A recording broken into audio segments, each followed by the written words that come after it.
નખત્રાણા તાલુકાના મોટી વિરાણી ફુલાય વેઢહાર થઈ હાજીપીર જતા માર્ગ પર બેફામ દોડતા ઓવરલોડ ડમ્પરોના ત્રાસથી સ્થાનિકો કંટાળ્યા છે. અગાઉ મહિલાઓ અને ગ્રામજનો રસ્તા પર ઉતરી આવ્યા હતા. ભારે વાહનો સામે ઉગ્ર વિરોધ નોંધાવી તંત્ર પાસે તાત્કાલિક કડક કાર્યવાહી કરવાની માંગ કરી હતી. છતાં વહીવટી તંત્ર દ્વારા કોઈ પગલાં ભરાયા ન હતા, જેથી બુધવારે ગામના નાગરિકોએ પ્રાંત અધિકારી અને પીઆઈને આવેદનપત્ર પાઠવી રજૂઆત કરી હતી. જેમાં જણાવાયું હતું કે સતત નમક પરિવહન કરતા ભારે વાહનોના કારણે રસ્તા જર્જરિત થાય છે. અગાઉ કલેક્ટર કચેરી દ્વારા વૈકલ્પિક રસ્તો ફાળવવામાં આવ્યો હતો, છતાં વાહન ચાલકોની દાદાગીરી સાથે આ રસ્તા પરથી પસાર થાય છે. સિંગલ પટ્ટી રોડ હોવાના કારણે આ ટ્રેલરો આડેધડ પસાર થતા હોવાથી સ્થાનિકોમાં અકસ્માતનો ભય સતાવી રહ્યો છે.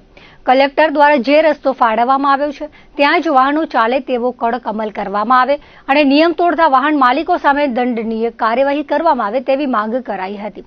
જો આગામી દિવસોમાં આ તમામ ગામોમાંથી પસાર થતા વાહનો અને સામે જલદ કાર્યવાહી નહીં થાય તો જલદ કાર્યક્રમો અપાશે તેવી ચીમકી ઉચ્ચારાઈ હતી. અમે સાહેબ જે સમસ્યા લઈને આજે આવ્યા છીએ અમે પ્રાંત કચેરીએ કે અમને છેલ્લા 20-22 દિવસથી નિમકની ગાડીઓ અમને પરેશાન કરે છે. જે ઓવરલોડ ગાડીઓ અને ગ્રુપમાં ગાડીઓ પાછી આવે છે અને એ ગાડીઓને જો અમે અટકાવવા જઈએ છીએ તો નાના નાના બધા ગામના છે અને એ બધા ગ્રુપમાં આવી કરી અને દાદાગીરીઓ કરે છે. અને બધા પણ ડ્રાઈવરો સરખા નથી હોતા, કોઈ પીધેલા ડ્રાઈવરો હોય છે, કોઈ નવા ડ્રાઈવરો હોય છે, એટલે અમને જીવનું જોખમ પણ હોય છે. અને નાના સ્કૂલિયા છોકરા અમે વિરાણી ગામ સાહેબ આજથી 3 દિવસ પહેલા વિરાણી ગામમાં પણ બંધ કરાવી હતી, પણ છતાં એનું કોઈ રિઝલ્ટ હજી સુધી અમને મળ્યું નથી. બરાબર, આગામી સમયમાં જો આ અટકાવવામાં નહીં આવે તો અમે ગાંધી ચિંધ્યા માર્ગે જઈ અને આંદોલન કરીને રોડ ચક્કાજામ પર અમે કરશું. ચોમાસાની ઋતુ શરૂ થઈ રહી છે ત્યારે પશ્ચિમી ગુજરાત વીજ કંપની લિમિટેડ દ્વારા પ્રી મોન્સૂન અંતર્ગત કરવામાં આવતી જરૂરી કામગીરીઓ લગભગ પૂર્ણ કરી દેવામાં આવી છે. કચ્છ જિલ્લામાં ચોમાસુ વરસાદ શરૂ થવાના આરે છે ત્યારે પશ્ચિમ ગુજરાત વીજ કંપની દ્વારા મેન્ટેનન્સ તેમજ સમારકામની બાકી રહેલી થોડી ઘણી કામગીરી પણ યુદ્ધના ધોરણે પૂર્ણ કરવામાં આવી રહી છે. ચોમાસા દરમિયાન વાવાઝોડું કે ભારે વરસાદના કારણે વીજ પુરવઠો ખોરવાય નહીં અને નાગરિકોને કોઈ મુશ્કેલી ન પડે તે માટે તંત્ર સંપૂર્ણ રીતે સજ્જ બન્યું છે. સામાન્ય રીતે ચોમાસા દરમિયાન ઘરો, દુકાનો કે અન્ય સ્થળોએ પાણી ભરાવાના કારણે અથવા ભેજને લીધે વીજ લીકેજ થવાની સંભાવનાઓ વધી જતી હોય છે, જેના કારણે ગંભીર અકસ્માતો સર્જાતા હોય છે. આવા અકસ્માતોને રોકવા અને લોકોની સુરક્ષા સુનિશ્ચિત કરવા માટે પીજીવીસીએલ ભુજ વર્તુળ કચેરી દ્વારા એક વિશેષ જાગૃતિ અભિયાન હાથ ધરવામાં આવ્યું છે. આ અભિયાનના ભાગરૂપે તાજેતરમાં જ વીજ સલામતી અંગેની એક જનજાગૃતિ રેલીનું પણ સફળ આયોજન કરવામાં આવ્યું હતું. આ રેલીનો મુખ્ય ઉદ્દેશ્ય માત્ર તકનીકી સ્ટાફ પૂરતો મર્યાદિત ન રહેતા સામાન્ય જનતા સુધી વીજ સુરક્ષાના સંદેશાને પહોંચાડવાનો હતો. અધિક્ષક ઇજનેર જે.સી. ગોસ્વામીએ જણાવ્યું હતું કે જે નાગરિકો પોતાના ઘરો કે ધંધાકીય એકમોમાં વીજળીના સાધનોનો ઉપયોગ કરે છે તેઓએ સુરક્ષાના આગોતરા પગલાં લેવા જોઈએ. કોઈ પણ જગ્યાએ શોર્ટ સર્કિટ કે વીજ લીકેજની ઘટના બને ત્યારે જાનમાલનું નુકસાન અટકાવવા માટે ELCB એટલે કે અર્થ લીકેજ સર્કિટ બ્રેકર સ્વિચ ખૂબ જ મદદરૂપ સાબિત થાય છે. જો ઘરમાં કે વ્યાપારિક સ્થળે આ સ્વિચ લગાવેલી હોય તો શોર્ટ સર્કિટ થતાની સાથે જ તે આપોઆપ ટ્રીપ થઈ જાય છે અને વીજ પ્રવાહ બંધ કરી દે છે, જેથી સંભવિત અકસ્માત અને મોટો અનર્થ ટળી જાય છે.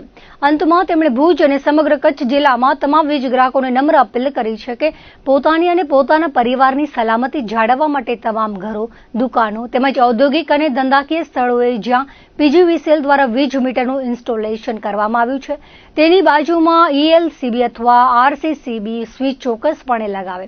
ચોમાસાના દિવસોમાં વીજળીથી થતી દુર્ઘટનાઓથી બચવા માટે આ સુરક્ષા સ્વિચ અનિવાર્ય છે, તેથી તમામ નાગરિકો આ બાબતને ગંભીરતાથી લઈ તંત્રને સહકાર આપે તે જરૂરી છે. ચોમાસા હવે લગભગ શરૂ થવા જઈ રહ્યું છે. આપણે કચ્છમાં અત્યારે બધે જ ચોમાસાની શરૂઆત થઈ ગઈ છે. અહીંયા હજી સુધી ચોમાસું શરૂ થયું નથી. અમારી જે કંઈ કામગીરી છે એ પ્રી મોન્સૂન તો હવે લગભગ પૂર્ણ થઈ છે. તેમ છતાં અમારું જે કંઈ થોડું ઘણું મેન્ટેનન્સની કામગીરી બાકી હોય તે અમારે અત્યારે શરૂ છે. વત્તા ચોમાસા દરમિયાન સામાન્ય રીતે કોઈ પણ ઘરમાં કે અન્ય જગ્યાએ જે કંઈ લીકેજના લીધે વીજ અકસ્માતો બનતા હોય છે તો એના માટે પણ અમે લોકોને એક જાગૃતિ અભિયાન અમે રાખેલું હતું અને એના અનુસંધાને અમે હમણાં જ એક વીજ સલામતી અંગેની રેલી પણ કાઢેલી, જેમાં અમારા માત્ર ટેકનિકલ સ્ટાફ જ નહીં પરંતુ જે કાંઈ લોકો છે, પબ્લિક છે કે જે પોતાના ઘરમાં વીજળીના સંસાધનો વાપરે છે તે લોકોને પણ ELCB સ્વિચ લગાવી અને જો કોઈ શોર્ટ સર્કિટનો બનાવ બને તો આ સ્વિચ છે તેને ટ્રીપ થઈ જાય છે અને તેનાથી શોર્ટ સર્કિટ સામે આપણને રક્ષણ મળે છે. તો તે લગાવવા માટે પણ અમે અનુરોધ કર્યો છે અને આ વિડીયો થકી પણ અમે લોકોને અનુરોધ કરીએ છીએ કે પોતાની સલામતી જાળવવા માટે તમામ પોતાના ઘર છે, દુકાન છે કે ધંધાકીય સ્થળો છે ત્યાં જે કાંઈ વીજળીના મીટર છે અમારા ઇન્સ્ટોલેશન છે તેની બાજુમાં ELCB RCCB સ્વિચ અવશ્ય લગાવે. ભુજ શહેરના હોસ્પિટલ રોડ પર આવેલી રોટરી લાઇબ્રેરી દ્વારા લોકોની વાંચન ભૂખ ભાંગવા માટે છેલ્લા 31 વર્ષથી અવિરત સેવાઓ આપવામાં આવી રહી છે. વર્તમાન સમયમાં સોશિયલ મીડિયાનો પ્રભાવ સતત વધી રહ્યો છે, ત્યારે લોકો વાંચનથી વિમુખ ન થાય, પુસ્તકો પ્રત્યેની તેમની અભિરુચિ જળવાઈ રહે અને સમય સાથે કદમ મિલાવી શકાય તેવા ઉમદા આશય સાથે રોટરી ક્લબ ઓફ ભુજ દ્વારા લાઇબ્રેરીના 32મા વર્ષના શુભારંભ નિમિત્તે એક વિશેષ નિબંધ સ્પર્ધાનું આયોજન કરવામાં આવ્યું હતું. આ નિબંધ સ્પર્ધાનો વિષય સોશિયલ મીડિયાના જમાનામાં પુસ્તક લાઇબ્રેરીનું મહત્વ રાખવામાં આવ્યું હતું, જેમાં ભુજ શહેરની વિવિધ શાળાઓ, કોલેજો, પ્રાથમિક શાળાઓના વિદ્યાર્થીઓ તેમજ વડીલો સહિત આશરે 250 જેટલા સ્પર્ધકોએ ઉત્સાહભેર ભાગ લીધો હતો. આ નિબંધ સ્પર્ધા અને તેની સાથે યોજાયેલી સેલ્ફી સ્પર્ધાના વિજેતાઓ અને સહભાગીઓ માટે Rotary Hall, Hospital Road, Bhuj ખાતે એક ભવ્ય પરિસંવાદ, આવકાર અને ઇનામ વિતરણ સમારોહનું આયોજન કરવામાં આવ્યું હતું. કાર્યક્રમની વિગત આપતા રોટરી લાઇબ્રેરી ભુજના ચેરમેન પ્રફુલ્લ ઠક્કરે જણાવ્યું હતું કે આ સ્પર્ધાના વિજેતાઓને સંસ્થા તરફથી લાઇબ્રેરીનું 5 વર્ષનું માનદ સભ્યપદ ભેટ આપવામાં આવ્યું છે. આ ઉપરાંત જે 250 જેટલા વિદ્યાર્થીઓ અને વડીલોએ આ સ્પર્ધામાં ભાગ લીધો હતો તે તમામ સભ્યોને પણ પ્રોત્સાહન રૂપે લાઇબ્રેરીનું 1 વર્ષનું માનદ સભ્યપદ અર્પણ કરીને પ્રતિકાત્મક રીતે આવકારવામાં આવ્યા છે. સંસ્થા માટે લાઇબ્રેરી પર 250 નવા સભ્યોનું ભારણ વધ્યું છે, પરંતુ તેનું સંસ્થાને અત્યંત ગર્વ છે, કારણ કે આનાથી 250 પરિવારો વાંચન પ્રવૃત્તિ તરફ આગળ વધશે અને તેમનામાં નવા વિચારોનો સંચાર થશે. લાઇબ્રેરીના 32 વર્ષના બહોળા અનુભવ અંગે વાત કરતા ચેરમેનને ગૌરવપૂર્વક જણાવ્યું હતું કે જે વ્યક્તિ પુસ્તક વાંચનમાં રસ કેળવે છે તે જીવનમાં ચોક્કસપણે પ્રગતિના શિખરો સર કરે છે. ગુજરાત રાજ્યના પોલીસ કમિશનર હિતેશ જોઈસર પણ પોતે સ્વીકારે છે કે તેઓ આ ભુજ રોટરી લાઇબ્રેરીમાંથી જ વાંચન કરીને આગળ વધ્યા છે. તેવી જ રીતે બિહારમાં શાસનધુરા સંભાળતા અને મૂળ કોઠારા અબડાસાના કાર્તિકેય બ્રિજરાણી પણ આ જ લાઇબ્રેરીના વાચક રહ્યા છે. આવા સફળ અધિકારીઓની યાદી ઘણી લાંબી છે, જે સંસ્થાને નવી પ્રેરણા પૂરી પાડે છે. આ પ્રસંગે મુખ્ય વક્તા તરીકે ઉપસ્થિત રહેલા જિલ્લા શિક્ષણ અધિકારી સંજય પરમાર દ્વારા કચ્છમાં શિક્ષણ ક્ષેત્રે ખૂટતી કડીઓ વિષય પર ઉપસ્થિત શ્રોતાઓને મનનીય અને પ્રેરણાદાયી ઉદબોધન પૂરું પાડવામાં આવ્યું હતું. આ સમગ્ર ભગીરથ કાર્યને સફળ બનાવવા માટે રોટરી ચેરિટેબલ સોસાયટીના પ્રમુખ ડોક્ટર નવગણ આહિર તરફથી સતત મદદ અને માર્ગદર્શન મળતું રહ્યું છે. તેની સાથે જ રોટરી ક્લબના પ્રમુખ અશરફ મેમણ અને મંત્રી ઉર્મિલ હાથી દ્વારા પણ સંસ્થાને સતત ઉપયોગી દોરવણી પૂરી પાડવામાં આવી રહી છે. સંસ્થાની મહિલા પાંખના પ્રમુખ અવનીબેન અને મંત્રી રેશમાબેન પણ ખભે ખભા મિલાવીને આવા સામાજિક અને શૈક્ષણિક કાર્યોમાં સતત સહયોગી બનતા રહ્યા છે. આ સ્પર્ધામાં ઉત્સાહપૂર્વક ભાગ લેવડાવવા બદલ વિવિધ શાળાઓના આચાર્યો અને શિક્ષકોનો પણ આ તકે આભાર વ્યક્ત કરવામાં આવ્યો હતો. આગામી વર્ષ દરમિયાન પણ સંસ્થા દ્વારા વાંચન અને શિક્ષણને વેગ આપતા અનેકવિધ કાર્યક્રમો હાથ ધરવામાં આવનાર છે, જેમાં સોશિયલ મીડિયા અને પ્રસાર માધ્યમોનો આવો જ સહકાર મળતો રહેશે તેવી અપેક્ષા વ્યક્ત કરાઈ છે. લોકોની વાંચન ભૂખ ભાંગવા માટે આજથી બરોબર 31 વર્ષ પહેલા રોટરી ક્લબ ભુજ દ્વારા અહીં ભુજના ધમધમતા એરિયા હોસ્પિટલ રોડ ઉપર લાઇબ્રેરી ચાલુ કરવામાં આવી. દિવસો નીકળતા ગયા, જમાનો બદલતો ગયો, સોશિયલ મીડિયાનો જમાનો આવી ગયો, ત્યારે લોકો વાંચનથી વિમુખ ન થાય અને વાંચન પ્રત્યેની એમની અભિરુચિ જળવાઈ રહે અને સમય સાથે કદમ મિલાવી શકે એ માટે 32મા વર્ષના શુભારંભે રોટરી ક્લબ ભુજ દ્વારા એક એવું આયોજન કરવામાં આવ્યું કે જે વિદ્યાર્થી આલમના મગજ ઉપર એક નવી આભા લઈ લે.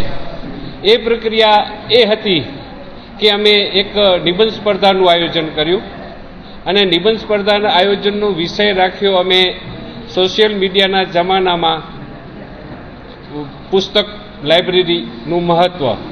અને એ સ્પર્ધામાં ભુજની સ્કૂલ, કોલેજો, પ્રાથમિક શાળાઓમાંથી 250 જેટલા વિદ્યાર્થીઓ અને વડીલોએ ભાગ લીધો અને એમને અમે એક સરસ મજાનું ઇનામ આપ્યું કે જે વિજેતા થાય એને 5 વર્ષનું લાઇબ્રેરીનું સભ્યપદ, માનદ સભ્યપદ અને જેટલા જણે ભાગ લીધો છે એને દરેકને અમે 1 વર્ષનું માંડત સભ્યપદ આપ્યું છે. બીજી ભાષામાં લાઇબ્રેરી ઉપર અમે 250 સભ્યોનું ભારણ લાદ્યું છે, પણ એનો અમને ગર્વ છે, રંજ બિલકુલ નથી. કારણ કે 250 કુટુંબો એ વાંચન પ્રવૃત્તિ તરફ આગળ આવશે, એમને નવા આઈડિયા આવશે. અને એવું આજથી સુધી અમે જોયું છે કે જે વાંચનમાં રસ કેળવે છે એ જરૂર આગળ વધે છે. અને અમે ફોકસ વિદ્યાર્થીઓને જ કર્યા છે. 32 વર્ષના અનુભવો અમને કહે છે કે જે વાંચન વધુ કરે છે એ જરૂર આગળ વધે છે. ગુજરાત રાજ્યમાં જે પોલીસ કમિશનર છે હિતેશ જોઈસર, એ તો એમના મોઢે કહે છે કે મેં ભુજ લાઇબ્રેરીમાંથી હું વાંચન મેં કર્યું છે, આગળ વધ્યો છું. બિહારમાં એક કલેક્ટર છે કે જેઓ કોઠારા અબડાસાના છે, કાર્તિકેય બ્રિજલાણી, એ પણ આ લાઇબ્રેરીના વાચક છે. એઓ પણ આજે બિહારમાં શાસન સંભાળે છે. એવા તો અનેક છે. અને આવા બધા જોઈએ છીએ ત્યારે અમને વધુને વધુ પ્રેરણા મળે છે. આજે અમે એમનું ઇનામ વિતરણનો સમારંભ રાખ્યો હતો. એની સાથે સેલ્ફી સ્પર્ધા હતી, એની પણ અમે ઇનામ વિતરણ કર્યું. આ માટે અમને રોટરી ચેરિટેબલ સોસાયટીના પ્રમુખ ડૉક્ટર નવગણ આહિર સતત અમને મદદરૂપ થતા હોય છે. રોટરી ક્લબના પ્રમુખ અશરફભાઈ મેમણ અને મંત્રી ઉર્મિલ હાથી પણ અમને સતત માર્ગદર્શન પૂરું પાડતા રહે છે. અમારી મહિલા પાંખના પ્રમુખ અવનીબેન અને મંત્રી રેશમાબેન પણ અમને ખભે ખભા મિલાવી આવા સારા કાર્યોમાં સતત મદદરૂપ રહેતા હોય છે. એમનો પણ અત્રેથી આભાર માનવો રહ્યો. જે સ્કૂલો ભાગ લીધો એમના પ્રિન્સિપાલોએ પણ અમને ઘણી મદદ કરી છે, એમનો પણ અત્રેથી આભાર માનવો જ પડે. એ રીતે અમે હજી વર્ષમાં ઘણા કાર્યો અમને કરવાના છે. એમાં આપણા સોશિયલ મીડિયાનો જે છે એમનો પણ અમને સપોર્ટ જોશે જ અને મળતો રહેશે એવી મને ખાતરી છે. અસ્તુ. દર્શક મિત્રો, હતા ત્યાર સુધીના કચ્છ ટીવી સમાચાર. ફરી મળીશું નવા સમાચારો સાથે, નવી અપડેટ સાથે. ત્યાં સુધી મને રજા આપશો. નમસ્કાર.